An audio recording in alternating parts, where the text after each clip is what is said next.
Hola, buenas tardes. Mi nombre es Lisbeth Rangel Moya y hoy vamos a ver el tema de la métrica y la rima en el poema.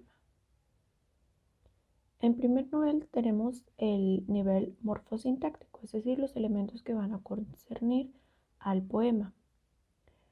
El poema está dividido o tiene varios estos elementos que son los versos, las estrofas, el nombre del autor o en su defecto si es anónimo y el título del poema. Los versos se dividen en sílabas y estos van a recibir un nombre dependiendo del número de sílabas en que estos se dividen. Se clasifican en dos tipos, los versos de arte menor y los versos de arte mayor. Los versos de arte menor son todos aquellos de a partir de las 2 sílabas hasta las 9 sílabas. Si es de 2, recibe el nombre de bisílabos, de 3 trisílabos, de 4 tetrasílabos, de 5 pentasílabos y etcétera. Aquí los tenemos.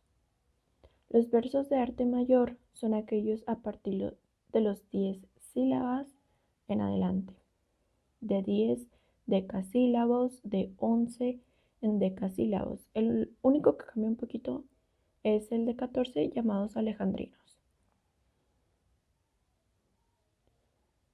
Ahora tenemos licencias. Las licencias nos van a permitir o le van a permitir al autor adecuarse para requerir el número de sílabas que él necesita en sus poemas. Aquí tenemos un ejemplo.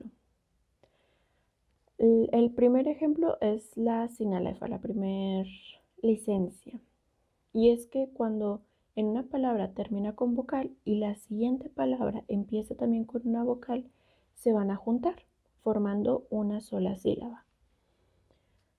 Aquí tenemos el ejemplo con un verso de 11 sílabas, pero sombra y albor el alma aísla.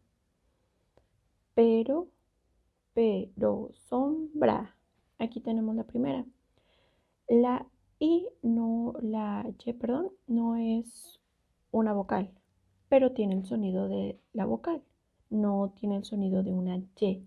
Por tanto, se va a incluir como si fuese una vocal y se va a juntar con la A. La palabra termina en una A, sombra. Y albor, el alma. Y aquí hay otra sinalefa. Alma termina con A y a isla empieza con A. Se van a juntar las dos A para formar una sinalefa. También tenemos el hiato. El hiato que consiste en separar las vocales de distintas palabras. Es como una contraposición de la sinalefa. También la palabra primera termina con una vocal y la siguiente también empieza con una vocal. Entonces se requiere o se utiliza esta licencia para separarlas y dar el número de sílabas que el autor necesita.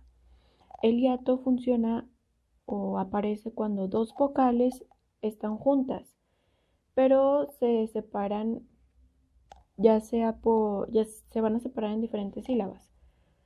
Esto ocurre cuando existen dos vocales abiertas o una vocal abierta y una cerrada, y una de estas va a recibir un acento para poder separarse en diferentes sílabas. Ahora vamos a ver la rima. La rima es la identificación de sonidos vocálicos y consonánticos o simplemente vocales, y se van a dividir en dos para crear armonía en el poema: la rima consonante y la rima asonante. La rima consonante consiste en la reiteración de dos versos o en más de todos los sonidos al final de las palabras a partir de la sílaba tónica. Aquí tenemos un ejemplo de un soneto de Francisco de Quevedo. En el primer y en el cuarto verso de la primera estrofa, las palabras terminan con ado, el segundo y el tercero con ido, creando como una armonía. enternecido, nacido. Igual en la segunda estrofa, el primero con el último, el cuarto verso, y el segundo y el tercer verso, vencido, sentido. Crean como un sonido más dulce al pronunciarlo o al escucharlo.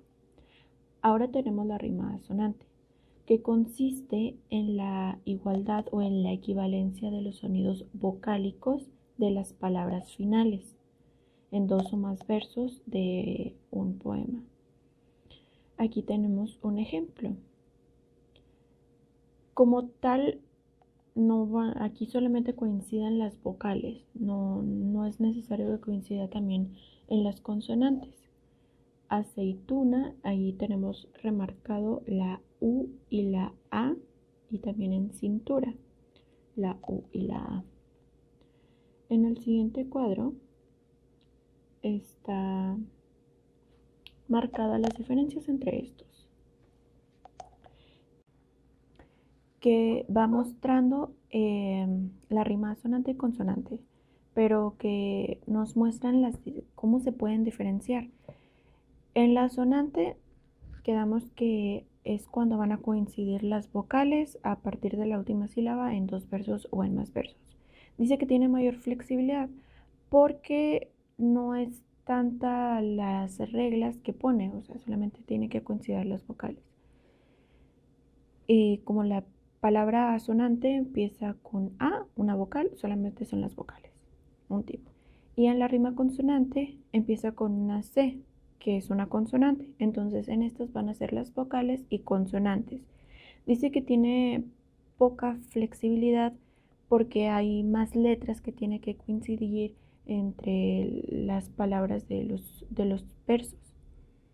Y aquí tenemos algunos ejemplos. Finalmente, podemos encontrar versos con rima consonante o asonante, pero estos también se pueden combinar con versos sueltos o blancos, que son versos sin rimas. Gracias por escucharme y por verme. Nos vemos en la próxima.